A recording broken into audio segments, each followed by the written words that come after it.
Noah Carter wasn't used to stopping. As a billionaire investor, his life ran on schedules, numbers, and constant movement. Every minute had value.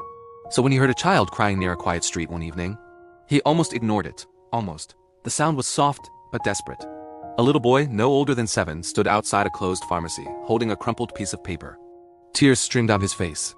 People walked past him like he wasn't there. Noah slowed down. Something didn't feel right. He walked over and knelt slightly. "Hey, what happened?" he asked gently. The boy tried to speak but struggled through tears. "My mom, she's sick," he said. "She told me to get medicine. But I don't have enough money." Noah took the paper from his hand. It was a prescription, urgent. Without hesitation, Noah guided the boy to a nearby open pharmacy. Within minutes, he paid for all the medicines. The boy looked up at him with wide, tear-filled eyes. "Thank you," he whispered. "Take me to your mom," Noah said. They walked through narrow streets until they reached a small, dimly lit apartment. The boy pushed the door open. "Mom!" "I got the medicine." Inside, a woman lay weak on a bed. Pale, exhausted, she turned her head slowly toward the door. Noah stepped inside quietly. As her eyes fell on him, she froze. For a moment, neither of them spoke. Then, in a weak voice, she said something that made Noah's heart stop. "Noah? Carter?" Noah frowned in confusion. "Do I know you?" he asked. Tears filled her eyes. "You don't remember me," she said softly. "But I never forgot you." Noah stepped closer. Years of memory began searching for an answer. 10 years ago, she continued, I worked at a small roadside cafe. Something clicked.